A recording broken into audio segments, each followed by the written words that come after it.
In Honduras, President Xiomara Castro denounced a conspiracy targeting her government and compared the actions to the 2009 coup. In Portugal, Brazilian President Luis Lula da Silva reaffirmed his policy of growth with equity in a joint statement with his counterpart Marcelo Rebelo de Sousa. And Muslims around the world celebrate the last day of the holy month of Ramadan.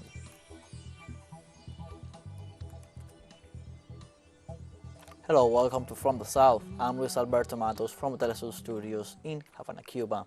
We begin with the news. Xiomara Castro, president of Honduras, denounced a conspiracy against her government. She compared the actions with the 2009 coup d'etat. Castro remarked that those who plundered the country and got it into debt want to dress up as Democrats to avoid their historical responsibility. She also assured that those who seek to generate destabilization in the country should be called to justice, while she called on the country's conservative forces to correct their actions. Castro affirmed that the national sovereignty and territorial integrity of Honduras is not a merchandise and therefore is not for sale.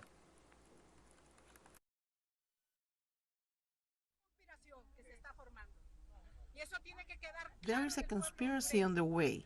It has to be clear to the Honduran people. Just look at the leaders that are coming out, the same ones that were involved in a coup d'etat in 2009. Those same personalities, as back then, there was an impunity against the coup d'etat. Today, they are back again, trying to destabilize a government elected by the people. During her speech at a military ceremony in Tegucigalpa, the Honduran president singled out right-wing groups for obstructing her government's actions. I call on the conservative forces of this country to rectify, since during 1 year and 3 months of my government, they have opposed by all means to all changes and structural transformations I have proposed and that I am executing. This is not possible for them to continue in an insidious manner, sustaining a failed state with laws that hide corruption. Cuba and Vietnam signed on Friday 4 economic cooperation agreements during a business forum in Havana in the presence of the President of the Vietnamese National Assembly, Nguyen Dinh Huê. The agreements cover the sectors of civil aviation, electric energy and oil, as well as the construction, commercialization and production of building materials. Cuba's Vice Prime Minister Ricardo Cabrizas emphasized during the ceremony that in the context in which the Cuban economy has developed in recent years, Vietnam's participation in various sectors has been and continues to be important. Cuba and Vietnam maintain close political and economic ties that have been strengthened in recent times, in addition to the support and constances in international organizations. Companies from the Asian nation have increased their presence in the island's economy.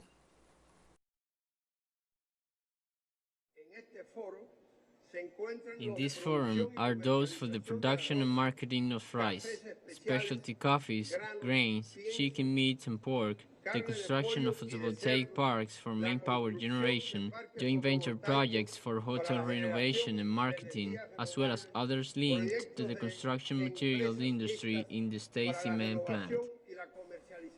In Uruguay, hundreds of retirees marched in Montevideo demanding an increase in pensions. Our correspondent Mateo Grille tells us more. Conflict is on the rise in Uruguay, and now it was the senior citizens who took to the streets in order to protest. A multitude from the National Organization of Retirees and Pensioners took to the streets to make their voice heard in the face of the rising cost of living and the fall in purchasing power. They are really governing for what they once say were the rich ones. That they are in a country that is moving forward because we are better off. But we are better off because we have sold more, because we have sold at lower prices. But those revenues remain in the hands of a few, and among others, the retirees and pensioners continue to receive insufficient pensions and benefits.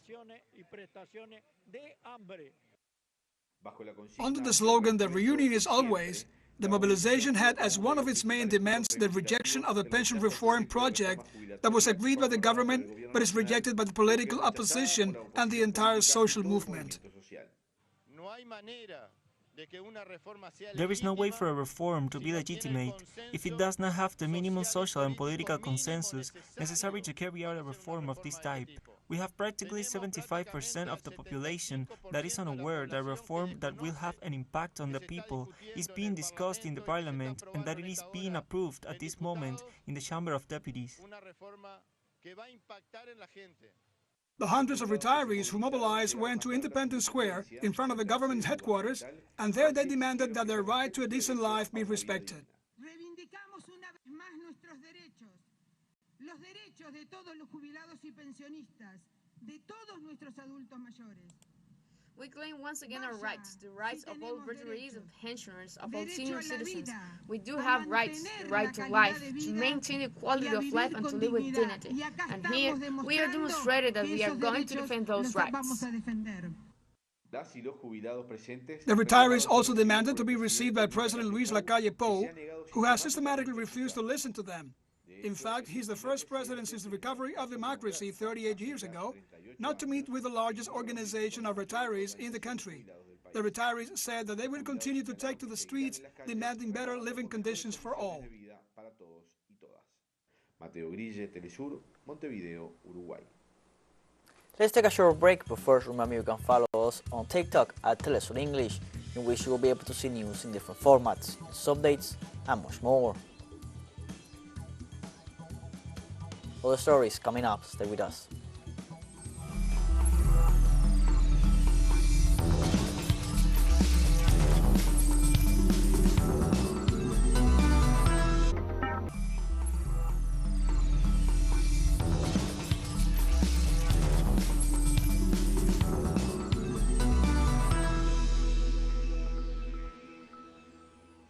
Welcome back from the South.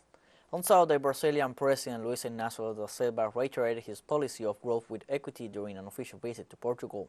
In a joint statement with his counterpart Marcelo Rebelo de Sousa, the Brazilian president said his government is working with great commitment to promote growth with equity in order to make Brazil once again an example of economic strength, institutional solidity, and social justice. Lula da Silva pointed out that he is building a Brazil capable of growing without leaving anyone behind, a country capable of creating jobs and income in all regions that will benefit people of all classes, races, and ages. In his statements, President Lula da Silva also spoke in favor of peace in Ukraine, stressing the need to create a group of countries that can build a relationship of trust.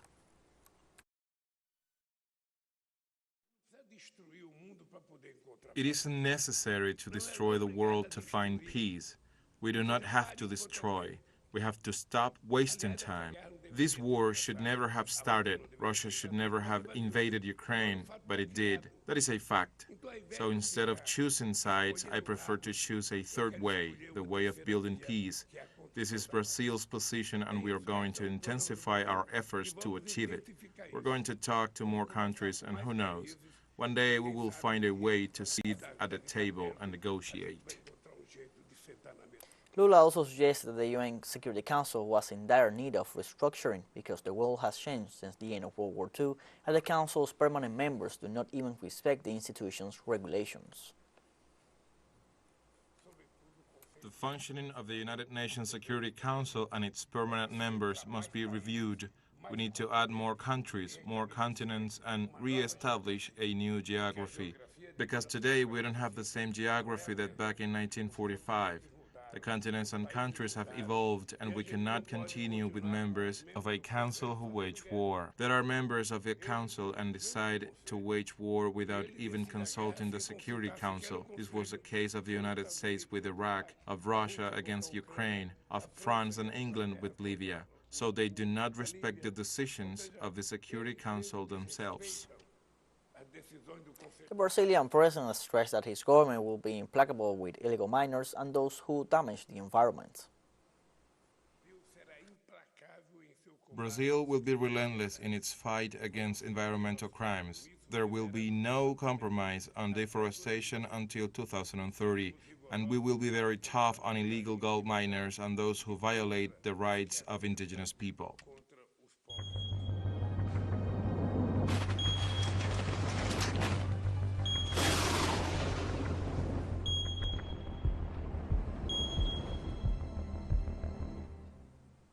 On Friday, authorities reported that the volcano Rincón de la Vieja, located in the north of Costa Rica, registered an energetic eruption of 2,500 meters without affecting any personal infrastructure. The official report stated that the eruption produced a dense column of volcanic material that reached up to 500 meters above the crater, which collapsed and produced sediment and water flows down the northern flank of the volcano. According to geologist Blas Sanchez, the volcano has shown several eruptions during the week, none as big as this one. Therefore, authorities have asked residents of the towns on the northern foothills to stay away from the rivers and streams that descend from the volcano, as they could be contaminated by the materials emanating from it. It is important to underline that this volcano has registered eruptions throughout this week, although not as big as this one, and it has been throwing materials into the rivers. It has a higher activity according to the Seismologic and Volcanologist Observatory, and so it is foreseen that the activity will increase. TeleSUR English continues to grow. You can now tune in from 33 different African countries through StarSat, dial 461 and enjoy a Latin American alternative broadcast. One final short break and we'll be right back. Don't go away.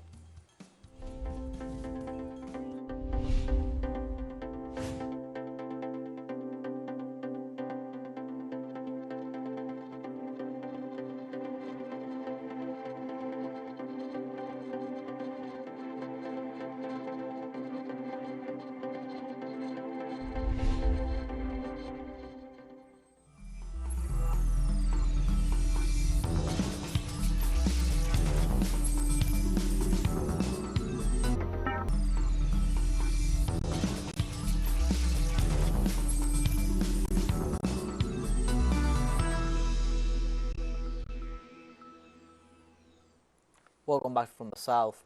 On Saturday, Muslims around the world commemorate the last day of the holy month of Ramadan with different demonstrations. Thousands of faithful visit the city of Mecca in Saudi Arabia and flock to the Black Stone to honor their faith and kick off their vacation season. This sacred celebration culminates with Eid Al-Firt, which is translated as Feast of Breaking the Fast, and although it varies from country to country, it is generally characterized by Muslims wearing new clothes and eating special dishes. The month of Ramadan began on March 22nd. The celebration consists of practicing Muslims abstaining from eating and drinking from sunrise to sunset, and traditionally gathering with family and friends to break the fast at night. This year's celebrations are marked by two violent events in Muslim countries: the armed conflict in Khartoum, the capital of Sudan, and the human avalanche that has left at least 85 people dead in Yemen.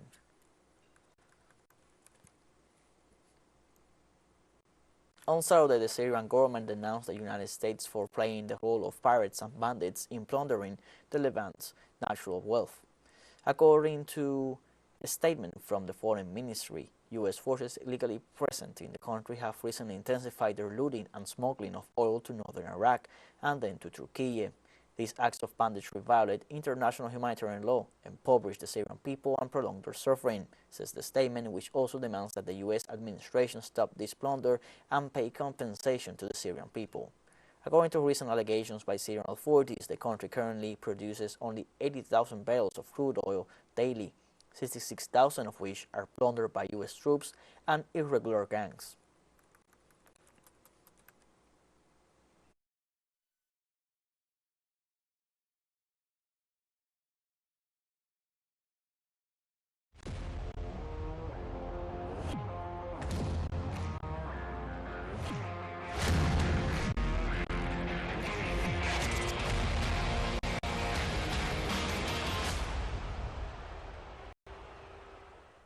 Russia competes as a guest at the Alba Sports Games, an event inaugurated on Friday that gathers the country of the Bolivarian Alliance for the Peoples of Our America, a political group created by Hugo Chavez and Fidel Castro in 2004.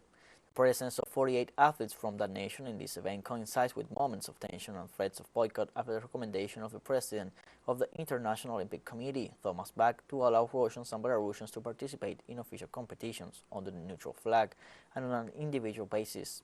Traditional Russian music played as their representatives paraded, with boxer Ivan Veryasov as flag bearer. Veryasov and trampoline gymnast Iana Ledvedeva stand out in the delegation, along with tennis player Iana Noskova, who competed in London 2012. The Alba Games will last until April 28th in Caracas and the neighboring states of Miranda and La Guaira. On Saturday at the ALBA 2023 Games, chess players from the delegations of Venezuela and Cuba were the first to win medals for their national teams. Venezuelan Annie Otazo became the first gold medalist of the 5th edition of the ALBA 2023 sports game by winning in the blitz modality, thus making the national chess team worthy of the award podium. The silver medal was won by Vic Mari Perez of Group A, and the bronze medal was won by Yaxtilani Guadalajara of Group B.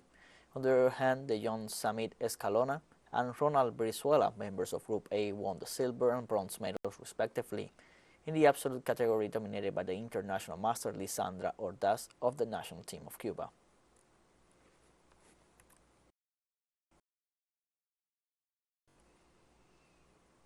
And Cuba won its first gold medal from chess player Lisandra Ordaz. Let's listen to her statements after the victory. I am very happy and excited. It was something that really took me by surprise. Being the first medalist of the Cuban delegation is a dream come true, in the sense that I've always seen how athletes win their first medals, and I always wanted to achieve that dream, and it was really unexpected. I'm very happy with the results in general. It is a difficult tournament, but I managed to focus on each round and things came out. I want to thank the coach of the national team, Aramis, all the coaching staff for all the support, my family and also the fans, and this is a result dedicated to all of them. In the meantime, as the competition progresses, on the second day of competition we will review the overall medal tables. So far, the Venezuelan delegation leads the medal table with 14 gold, 14 silver and 8 bronze medals, followed by the Cuban delegation, one of the most numerous, with 7 gold and 2 silver medals so far. Nicaragua is in third place with 5 silver and 6 bronze medals. Bolivia is in fourth place with 1 bronze medal. The rest of the delegations have not added any medals to the scoreboard yet.